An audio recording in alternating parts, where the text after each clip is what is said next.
Bonjour à tous la famille, j'espère que vous allez bien. Moi c'est Elias de la chaîne Elias Esprit Libre pour ceux qui ne me connaissent pas. Je partage un article d'Autoplus sur les 3 risques à éviter lors de la vente d'un véhicule. Je sais qu'il y a certaines personnes ne le savent pas. Et on va lire ensemble l'article. Et je vais donner à la fin mon point de vue sur un petit texte sur moi, sur mon expérience quand je vendais auparavant des véhicules. On va regarder l'article ensemble. Voilà la famille, on est sur l'article. On va lire ensemble. Vous allez vendre votre voiture, alors faites bien attention à ces 3 risques afin de ne pas perdre de temps ni d'argent. Alors, les arnaques. C'est sans aucun doute le plus gros risque auquel vous vous exposez en vendant votre voiture. Car des arnaques, il en existe de nombreuses, parfois très difficiles à détecter. N'acceptez pas les chèques et faites attention aux virements qui peuvent également être frauduleux. Enfin, évitez également d'accepter le paiement en liquide si vous le pouvez. Alors, voyons en bas. Ça, c'est déjà 2. Le vice caché. Parfois, il arrive qu'une voiture présente un grave défaut dont nous n'avons pas toujours connaissance, même lorsque l'on est propriétaire de la voiture. Dans ce cas, il faut faire attention, car l'acheteur peut tout de même se retourner vers vous pour vice cacher. Le mieux reste donc de bien vérifier votre auto de fond en comble afin d'assurer vos arrières au cas de doute lors de la vente et après.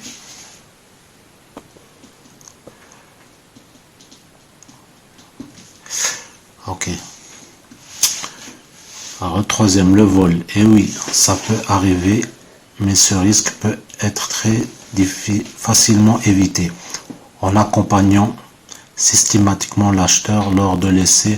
En effet, et même si cela peut arriver, évident, il ne faut jamais laisser les clés et le véhicule à la personne qui vient pour le tester sans venir avec elle.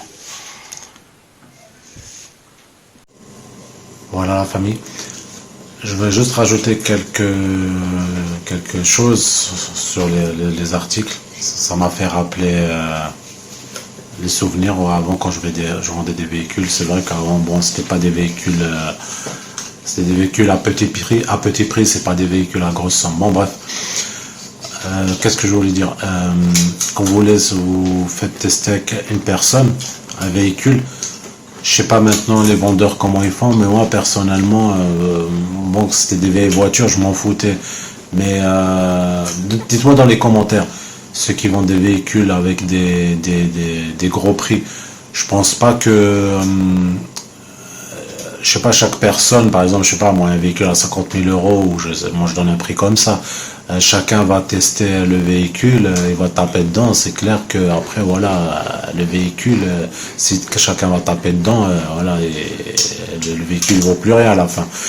Après, je sais pas maintenant, moi je suis jamais passé par là, mais dites-moi que pour les gens qui vendent des véhicules à des prix un peu élevés comme ça, que voilà, comment ils font, est-ce que voilà, c'est eux qui roulent, est-ce qu'il y a une garantie après, ou je sais pas comment comment ils se démerdent. Parce que je suis bien curieux de comment ça se passe. Parce que moi je me suis arrêté rapidement, je n'ai pas resté longtemps quand je vendais des véhicules, parce qu'après je suis passé à autre chose, je suis resté à peu près 1 an. Après je connais des gens qui ont continué pendant tout le temps. Et je vais revenir sur le vice caché. Le vice caché, bon, là on a lu ensemble l'article. Il faut savoir une chose, qu'on n'a pas la tête dans le moteur. Moi, à l'époque, je tombais sur quelqu'un que, bon, c'est un VE véhicule, hein. Je lui vendais un VE véhicule qui avait déjà 240 000 km. Le mec, il avait les factures, l'entretien de le véhicule. Il revient 3 semaines après chez moi, il veut reprendre l'argent et tout. Mais moi, je voulais savoir ce qui s'est passé. Ben, il a couru dans son assurance pour protection juridique et tout un schmilblick. Mais ça marchait pas comme ça. Dans la carte grise, j'avais marqué dans l'état. Et aucun avocat prend un véhicule avec énormément de kilomètres et un véhicule très très âgé comme ça. Et alors il me sortait vis caché. Moi j'ai regardé sur internet les vis cachés, vraiment il faut qu'ils immobilisent les véhicules. Et nous on n'a pas la tête dans le moteur, c'est-à-dire voilà, le mec il avait une fuite d'eau, il fait 5, je crois qu'il a fait 10 000 ou je sais plus 5 000 km avec des fuites d'eau. Et il revient chez moi, mais mec, voilà. Après t'as aussi des personnes, j'ai remarqué quand vous vendez des véhicules, c'est une impression, hein, je ne veux pas juger les gens. Mais tu as des personnes, tu as l'impression que c'est des profiteurs quand ils achètent un véhicule. Ils voient la personne gentille ou un peu naïve, ils essayent de profiter. Parce que j'ai vu dans des forums, il y en avait un carrément, il payait l'entretien pour l'acheteur. Carrément, il lui sortait à chaque fois, ouais, tu m'as arnaqué, et assis. Après, il lui payait à chaque fois, par peur, pour qu'il n'a pas des problèmes. Que ce soit au boulot, que ce soit dans des choses comme ça. Voilà, il faut savoir que vous avez des droits. Il n'y a pas, voilà, toujours, je sais pas, voilà, il faut pas aller, comment expliquer ça. Il y en a qui ont peur, quoi. Et tout de suite, voilà, ils vont se dire, ouais, mais pas qu'ils me collent des problèmes. Mais non, il faut mieux se renseigner.